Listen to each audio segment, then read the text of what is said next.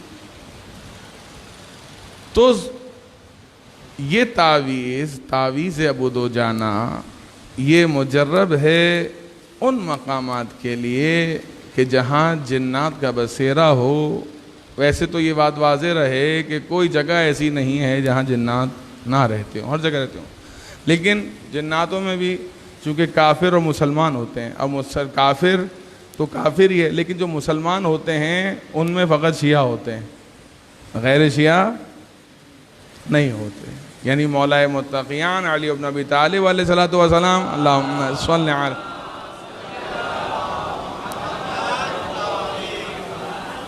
کہ ولایت کا اقرار کرنے والے ہوتے ہیں، تو وہ تو اذیت نہیں کرتے، لیکن جو کافر ہوتے ہیں، غیر مسلم ہوتے ہیں، یہ اذیت کرتے ہیں۔ تو ان کی اذیت سے بچنے کے لیے یہ نقصان دے رہے ہیں، تو ان کے نقصان سے بچنے کے لیے اللہ کے رسول نے اس تعویذ کی طرف رہنمائی فرمائی کہ یہ تعویذ ابو دجانہ ہے، اس کو اپنے ہمراہ رکھو یا جو جگہ متاثر ہو اس جگہ پہ رکھو، نتیجتاً جنات کے شر سے محفوظ رہو گے۔ علماء نے اس بارے میں مزید بیان فرمایا کہ اگر اس کی تاثیر میں اضافہ کرنا چاہتے ہو تو اس کے ہمراہ سورہ دخان بھی تحریر کر کے ایک تعویذ بنا لیا جائے۔ کس کے ہمراہ؟ تعویذ ابو دجانہ کے ہمراہ کے ساتھ ایک سورہ دخان ہے قرآن کی، جس میں نزول قرآن کا تذکرہ ہے، اس سورے کو بطور تعویذ لکھ کر یا فوٹو کاپی کروا کر اس کے ساتھ رکھ دیا جائے، ملا کے متاثرہ جگہ پہ رکھ دیا جائے، ایک ایسی جگہ سے جو عام انسان کی نگاہوں سے پوشیدہ ہو، تو نتیجہ کیا ہوگا؟ انسان جنات کے شر سے محفوظ ہو جائے گا۔ صلوات پڑھیے محمد و آل محمد۔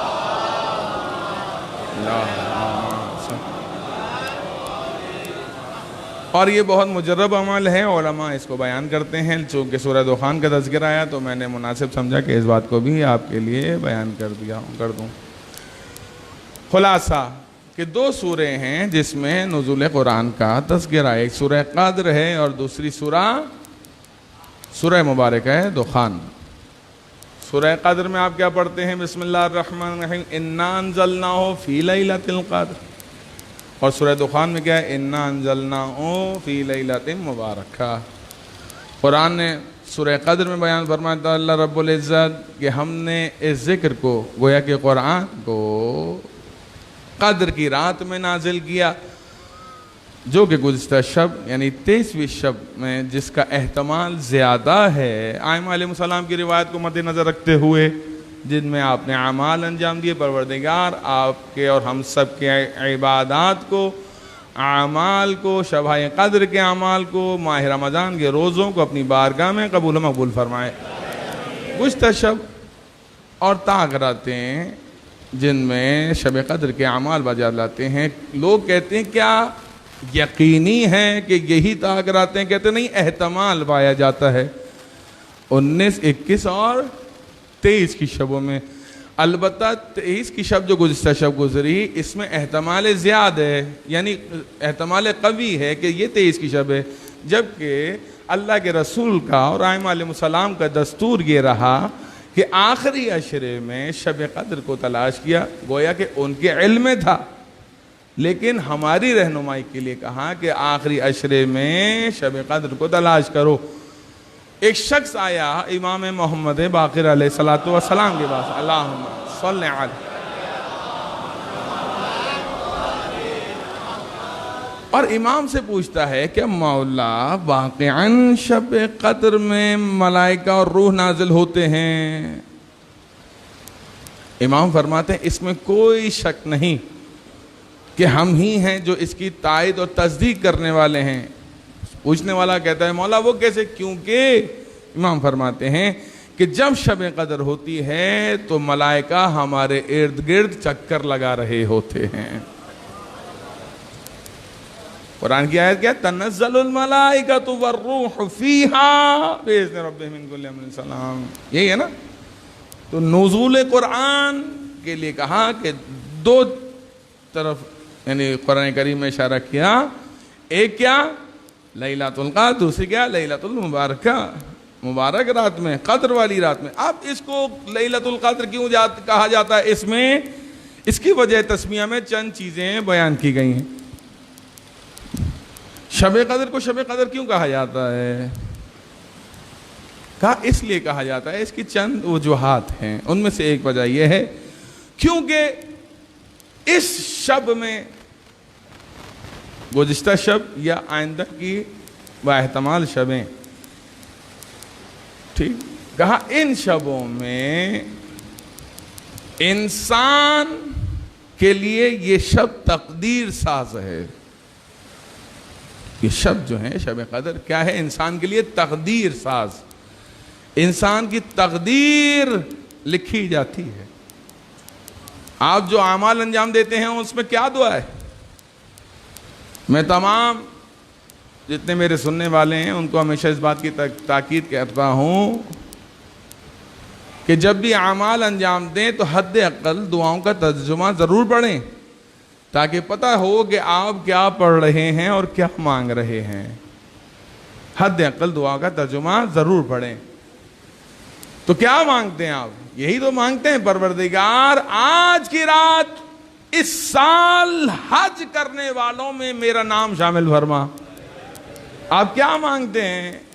ان شبوں میں جو دعائیں مانگی جاتی ہیں ان دعاؤں کا ترجمہ بیان کر رہا ہوں، اور پوری دعائیں نہیں، فقط چند جملے بیان کر رہا ہوں تبرکاً۔ پروردگار کیسا حج اور کس کا حج؟ کہا ایسے حاجی کا حج جو تیری بارگاہ میں مقبول ہو جائے۔ توجہ ہے؟ کیسا حج جو تیری بارگاہ میں مقبول ہو جائے، ایسے حجاج میں میرا نام شامل فرما۔ پھر کیا مانگ رہے ہیں خدا سے؟ پروردگار میری عمر میں یعنی مجھے طول حیات عطا کر، میری عمر میں اضافہ فرما۔ پھر کیا مانگ رہے ہیں؟ پروردگار میرے رزق میں اضافہ فرما، جو تیری طرف سے بہترین رزق ہے۔ رزق کیا صرف کھانے پینے کی شے جو کا نام ہے؟ نہیں، ایسا نہیں۔ رزق نام ہے تمام تر نعمات پروردگار کے مجموعے کا۔ رزق میں طعام یعنی کھانا پینا بھی شامل ہے، رزق میں آل اولاد بھی شامل ہے۔ رزق شامل رکھتی ہے اپنے دائرے میں ہر اس چیز کو جو نعمت پروردگار قرار پاتی ہے۔ تو کیا کرتے ہیں آپ؟ پروردگار ہمیں بہترین رزق عطا فرما۔ گویا کہ پروردگار بہترین اولاد عطا فرما، بہترین زوجہ عطا فرما، بہترین کاروبار عطا فرما، بہترین نعمات عطا فرما۔ اس سے مراد یہ ہے۔ پھر کیا مانگ رہے ہیں خدا سے؟ پروردگار ہمیں وہ مقام عطا فرما جو تو نے اپنے بہترین لوگوں کے لیے قرار دیا ہے۔ گویا کہ اپنے برگزیدہ لوگوں میں ہمارا شمار فرما۔ یہی تو دعائیں ہیں جو آپ شب قدر میں مانگتے ہیں۔ کیوں مانگتے ہیں؟ اس لیے مانگتے ہیں کیونکہ یہ شب تقدیر ساز شب ہے، یہ راتیں تقدیر ساز راتیں ہیں۔ اسی لیے ان راتوں میں خدا سے ان دعاؤں کو، ان حاجات کو طلب کیا جاتا ہے۔ حضرات محترم کہتے ہیں کیونکہ تقدیر ساز ہے اس لیے اس کو قدر والی راحت کا کہا گیا، لیلۃ القدر۔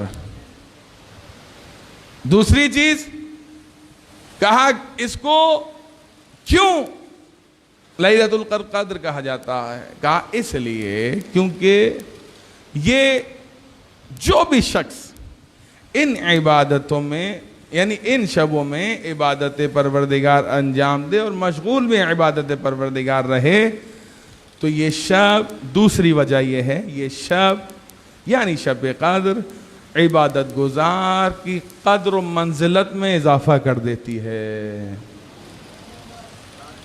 جو شخص بھی شب قدر میں عبادت انجام دیتا ہے پروردگار کیا کرتا ہے؟ اس کی قدر و منزلت میں اضافہ کر دیتا ہے.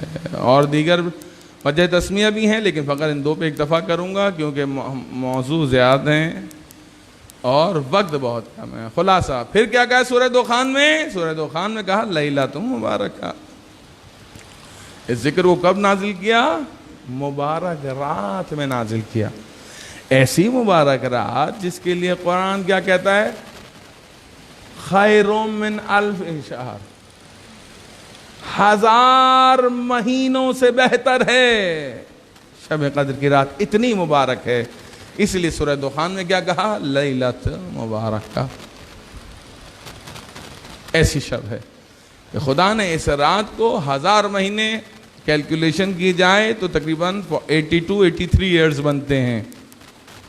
یعنی ایک رات کی عبادت بہتر ہے ایک عمر انسانی سے.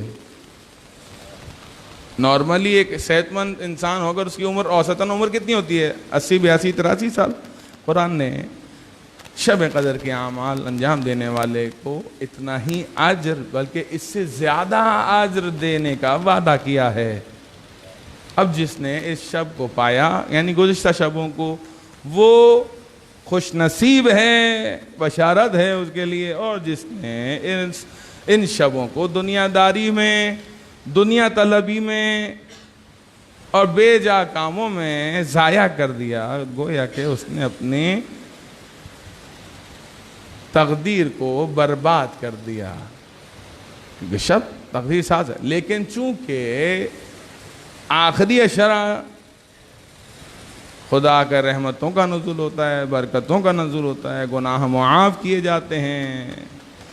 باب رحمت بند نہیں ہوتا ہے، باب مغفرت، باب توبہ بند نہیں ہوتا ہے بلکہ کھلا ہے. کب تک؟ کہا آخری رات تک. اسی لیے ماہ رمضان المبارک کی جو آخر کی رات ہے اس کے چند اعمال بیان کیے گئے ہیں. شب قدر کے اعمال اپنی جگہ، لیکن آخری رات کے بھی چند اعمال بیان کیے گئے. مثلا اس میں سے ایک ہے غسل. غسل کرے انسان. دوسری چیز کیا ہے؟ غسل کے ساتھ ساتھ زیارت امام حسین کی تلاوت کرے.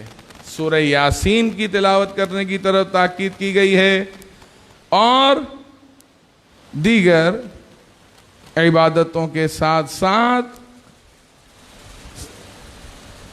وہ ذکر جو آپ 70 مرتبہ پڑھتے ہیں شبہ قدر میں 2 رکعت نماز انجام دینے کے بعد، وہ کیا ہے؟ استغفر اللہ و اتوب الیہ. اس کو کتنی مرتبہ پڑھنا ہے آخری شب میں؟ 100 مرتبہ پڑھنا ہے. یہاں ایک بات کا جواب دے دوں، اکثر شب قدر میں لوگوں نے اس بارے میں سوال کیا کہ کیا وجہ ہے کہ مثلاً پورا نہیں کہا گیا پڑھنے کو، مطلب پورا نہیں پڑھیں استغفر اللہ ربی و اتوب الیہ، پورا نہیں پڑھنا بلکہ کتنا پڑھنا ہے؟ استغفر اللہ و اتوب الیہ. پروردگار نے شارع مقدس کے ذریعے سے جو ہمیں پیغام دیا ہے وہ یہی ہے شریعت محمدی میں کہ اسی چیز کا نام اطاعت ہے کہ جہاں جو چیز جتنی پڑھنی ہے اتنی ہی پڑھنی ہے اور جہاں جتنا بڑھنا ہے اتنا ہی بڑھنا ہے. اپنے حد سے تجاوز کرو گے گویا کہ خدا کے مطیع پروردگار نہیں رہو گے، مطیع امام نہیں رہو گے، مطیع رسول نہیں رہو گے. اپنے حدود کو سمجھنے کے لیے یہ ان اعمال کی طرف متوجہ کیا گیا. یعنی ایسا نہیں ہے کہ آج میں بہت فریش ہوں تو فجر کی 2 رکعت کی جگہ 4 رکعت پڑھ لوں، نہیں، 2 رکعت کا حکم ہے تو 2 ہی رکعت پڑھنی ہے. تو جب شب قدر میں آئمہ نے تعلیم دی ہے کہ استغفر اللہ و اتوب الیہ، تذکرہ یعنی ذکر ہوا اعمال میں اس ذکر کا، تو کہا اتنا ہی پڑھنا ہے جتنا امام نے تعلیم دی ہے. صلوات پڑھیے محمد و آل محمد.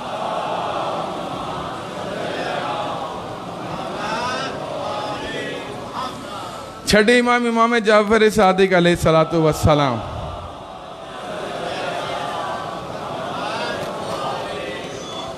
سے روایت ہے ایک دعا جو مفاتیح میں آخری شب کی اعمال میں ذکر ہے. میں فقط اس کا ترجمہ آپ لوگوں کے لیے بیان کر رہا ہوں کہ اے معبود، یہ ماہ رمضان المبارک ہے جس میں تو نے قرآن کریم کو نازل کیا ہے، اور وہ مہینہ ختم ہو گیا. پناہ لیتا ہوں میں تیری ذات کریم کی اے پروردگار اس سے کہ آج کی رات ختم ہو، صبح ہو جائے یا رمضان المبارک کا مہینہ گزر جائے، مجھ پر تیری کوئی سزا باقی رہ جائے. اب امام تو معصوم ہوتے ہیں، ان سے کوئی گناہ سرزد نہیں ہوتا. گویا کہ امام ہمارے لیے تعلیم فرما رہے ہیں، امام سے کوئی گناہ سرزد نہیں ہوتا. یا کوئی گناہ ہو تو مجھ اس پر عذاب دینا چاہتا ہو جس دن پیش ہوں تیری بارگاہ میں. پروردگار اس آخری شب میں جو کہ ماہ رمضان کی آخری شب ہے، پروردگار میرے گناہوں کو معاف فرما دے. پھر چونکہ جمعے کا دن ہے، اللہ کے رسول بیان فرما رہے ہیں جناب جابر سے، اے جابر، ماہ رمضان کا جب آخری عشرہ ہو اور آخری جمعے ہوں تو دیکھو اس دعا کو پڑھو. فقط ترجمہ آپ کی خدمت میں بیان کر رہا ہوں، عربی عبارت کے لیے مفاتیح کی طرف آپ رجوع کر سکتے ہیں. اے اللہ، رمضان کے اس مہینے کے روزے میرے لیے آخری روزے قرار نہ دے، پس اگر تو ایسا کرے تو مجھے رحم کیا ہوا قرار دے اور رحمت سے محروم کیا ہوا قرار نہ دے. یعنی دو چیزیں اللہ کے رسول نے جناب جابر سے کہا، اے جابر، جمعے کے دن ماہ رمضان کے آخری عشرے میں جو جمعہ ہو اس دن یہ دعا ضرور پڑھو. اور وہ دعا میں کیا طلب کیا جا رہا ہے؟ دو چیزیں. پروردگار اس ماہ رمضان کو میرے لیے آخری ماہ رمضان قرار. یہ دعا کون کرے گا؟ یہ دعا وہی کرے گا جو مومن ہوگا، روزے دار ہوگا. جو بیچارہ روزے دار نہ ہو وہ تو بیچارہ ہی ہے. وہ تو کہتا ہے بس یہ جلدی سے یہ دن گزر جائیں. مومن کیا کرتا ہے؟ مومن سارا سال انتظار کرتا ہے ایسے ہی مہینوں کا. یہ مومن کی شان ہے. پروردگار نے اس کو یہ عظمت عطا کی ہے کہ وہ چند مہینوں کا انتظار کرتا ہے. وہ مہینے کون سے مہینے؟ وہ مہینے رجب کا مہینہ، شعبان کا مہینہ، ماہ رمضان کا مہینہ، جب انسان اللہ کے رسول اور ان کی آل کی معرفت حاصل کرے اور ماہ رمضان المبارک میں عبادت پروردگار انجام دے. اللہ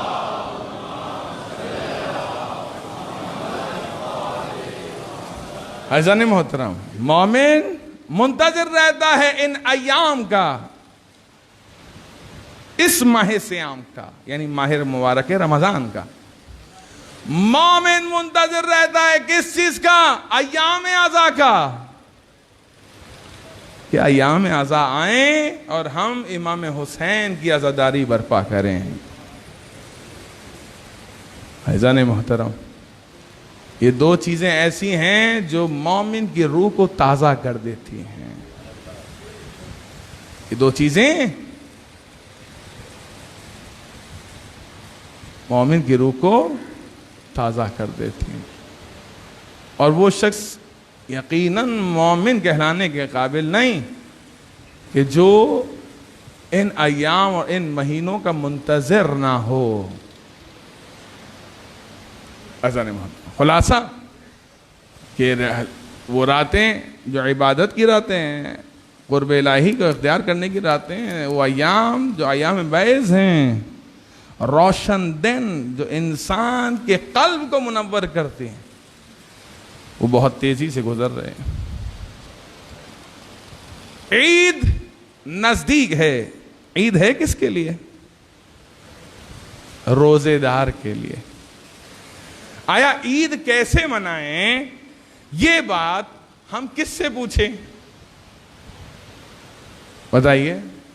یقیناً آئمہ علیہ السلام سے پوچھیں گے نا، یا میں اپنے پڑوسی سے جا کے پوچھوں گا، یا کسی بد عقیدہ بے عمل انسان سے پوچھوں گا؟ آئیے ہم پوچھتے ہیں اپنے چوتھے امام زین العابدین علیہ الصلوۃ والسلام.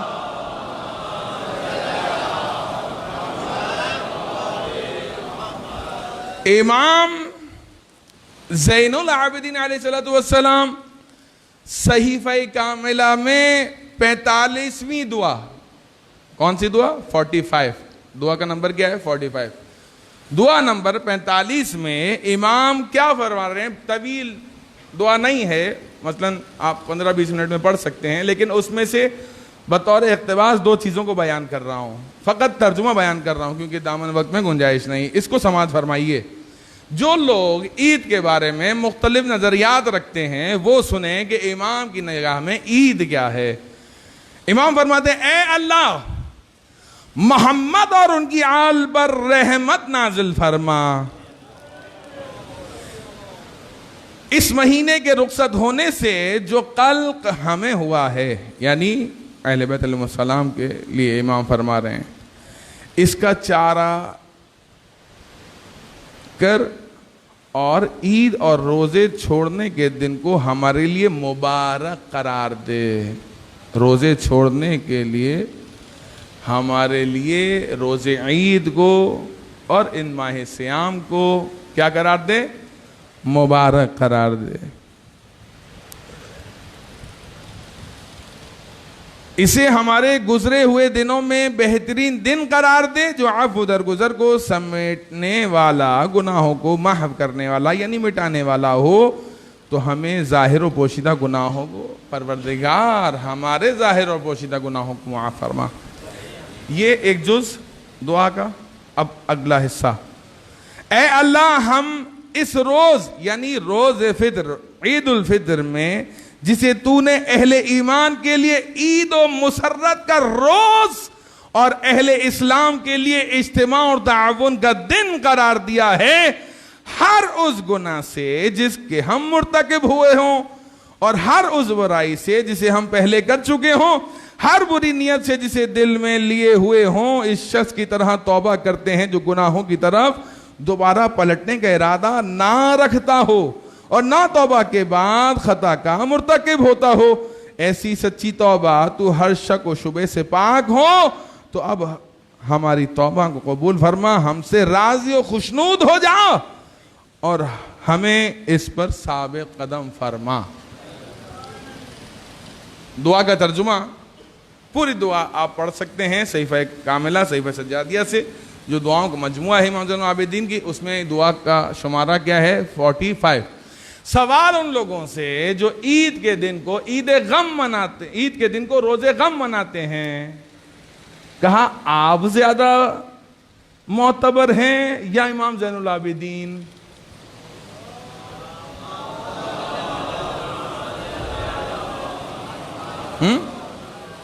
کس کی مانیں؟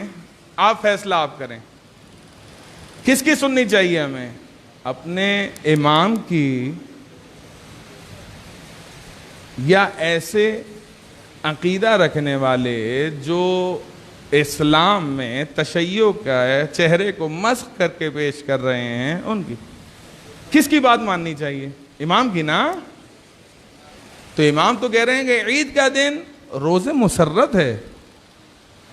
ہم زیادہ محبت کرتے ہیں امام حسین سے امام زین العابدین کے مقابلے میں؟ بتائیے. ہم زیادہ محبت کرتے ہیں امام زین العابدین سے یا ہم زیادہ محبت کرتے ہیں امام علی سے؟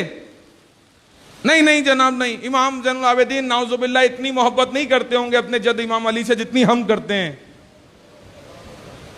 ہے کسی میں جرات؟ ہے کسی میں جرات؟ کوئی یہ کہے کہ نہیں امام کو اتنی محبت اپنی جد سے نہیں ہوگی جتنی ہمیں. لہذا اپنی حد کو تجاوز روز عید دنیا کیسے مناتی ہے مجھے نہیں پتا، کس عقیدے پہ مناتی ہے اس پر میں بحث نہیں کر رہا. میں بس اتنا جانتا ہوں جتنے میرے سننے والے ہیں کہ ایک شیعہ عید کیوں مناتا ہے، خوشی کیوں مناتا ہے.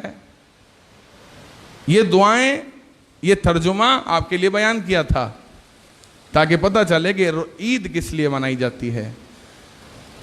لیکن جو لوگ کہتے ہیں نا بھائی ہم شریعت کی نہیں عقیدے کی بات کرتے ہیں، وہ عقیدہ ہی نہیں جو شریعت سے ٹکرائے.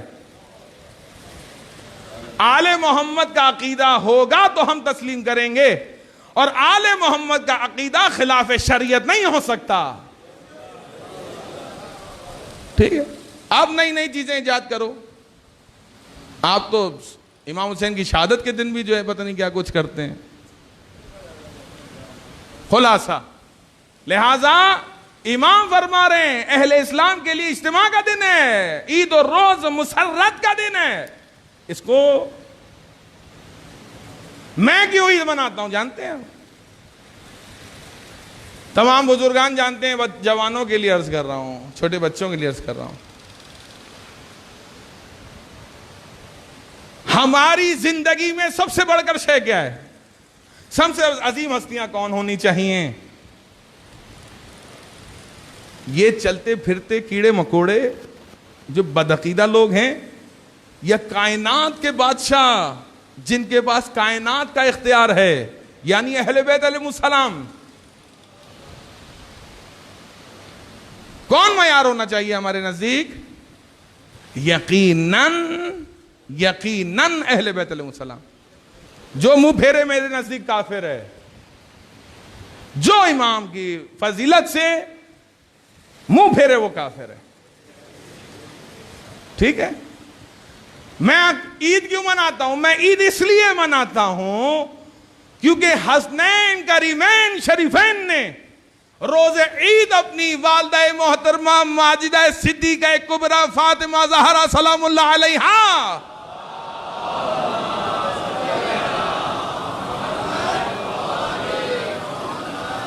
سے کہا تھا، ماں آج عید کا دن ہے، ہمارے لیے لباس نہیں ہے.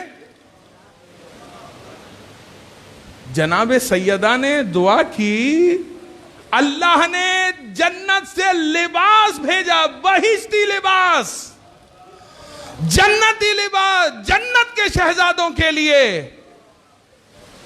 دعائے زہرا قبول ہوئی. کیا یہ میرے لیے عید کا دن نہیں؟ حسنین کریمین کے لیے جنت کا لباس آیا، کیا یہ میرے لیے عید کا دن نہیں؟ خوشی کی بات نہیں؟ حسنین کریمین تو جنت کا لباس پہنے. خوشی میرے لیے بس یہی ہے کہ خدا نے اپنے محبوب ترین بندوں کو جو جوانان جنت کے سردار ہیں ان کے لیے لباس جنت عطا کیا. میرے لیے عید کا دن ہے کیونکہ میری نسبت جس مکتب سے ہے اس کی بنیاد جناب زہرا ہیں. اللہم صلی علیہ.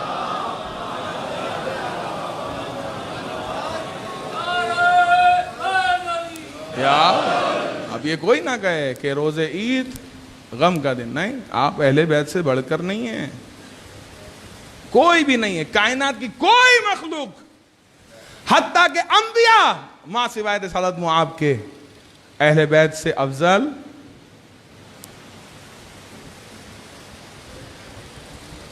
صحیح ہے. لہذا جب بھی عید کی رات آئے اور رؤیت ثابت ہو جائے، چاند ثابت ہو جائے، تو کیا واجب ہے؟ جو شخص گھر کا کفیل ہو، سرپرست ہو، فقیر نہ ہو، فقیر شرعی نہ ہو، اس پر واجب ہے فطرے کا نکالنا. ٹھیک ہے، اگر چاول زیادہ کھاتا ہے تو چاول، اگر گندم زیادہ کھاتا ہے تو گندم 3 کلو جنس گندم سے ہو یا چاول سے، اس کے پیسے بھی دیے جا سکتے ہیں.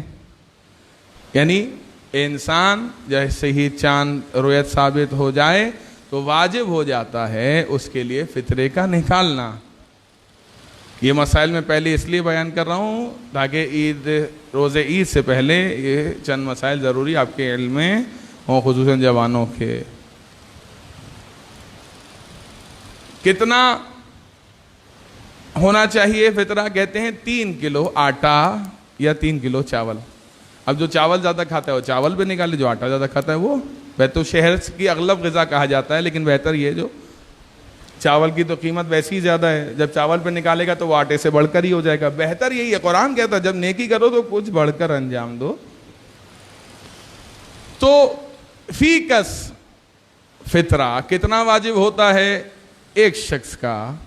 کتنا واجب ہوتا ہے جناب؟ 3 کلو. اگر کیلکولیشن کریں تو اس وقت جہاں تک میری نالج ہے تقریباً 500 روپے آٹا بنے گا، تقریباً کم و بیش آٹا بنے گا 3 کلو آٹا. اب مجھے نہیں پتا 160 ہے یا اب اس وقت کیا چل رہا ہے، کرنٹ ریٹ جو ہے آج کل کا 160 یا 150، یعنی کم و بیش آگے پیچھے جو بھی ہوگا حدوداً جو ہے وہ 500 روپے پر نفر فی کس جو ہے، یعنی 3 کلو آٹے کے پیسے. اگر چاول ہے تو اب وہ چاول اگر مثال طور پہ 200 والا چاول نکالے، آج کل تو کم سے کم 200 کا ہی چاول ملتا ہے، تو وہ 3 کلو چاول کے حساب سے کتنا ہوگا فی کس؟ 600 روپے. بات واضح ہو گئی. وہ بچہ جو روز شب عید پیدا ہو اس بچے کا بھی فطرہ ہے. ٹھیک ہو گیا؟ ایک بات واضح کر دوں، مسئلہ بیان کر دوں، اور وہ یہ کہ جو شخص شب عید کسی کو افطار پر بلائے اس کا فطرہ اس پر واجب نہیں ہے. افطار پر آنے والوں کا افطار الگ ہے، کھانے پینے شمار ہونے والا علیحدہ شخص ہے. ٹھیک ہے؟ اگر کوئی کھانے پینے والا شمار ہو، جس کو کہتے ہیں ہم ڈنر پہ آ جائیے گا، ٹھیک ہے نا، لیکن اگر ڈنر اور افطار ایک ہی ہو رہا ہے اور بلانے والی کی مراد ڈنر ہی ہے اور جانے والے کی مراد بھی ڈنر ہی ہے تو پھر ہو جائے گا. اگر صرف افطار مراد ہے تو پھر صاحب خانہ پر. پھر کہتے ہیں دے کس کو؟ کیا مسجد کی تعمیر میں دے سکتے ہیں؟ کہتے ہیں نہیں دے سکتے. تمام مراجعین نے کہا یہ حق ہے خالصتاً مستحقین کا. ایک طویل موضوع ہے، لہذا اس کو میں سمیٹ رہا ہوں صرف یہ کہہ کر کہ سب سے پہلے حق ہے آپ کے بھائی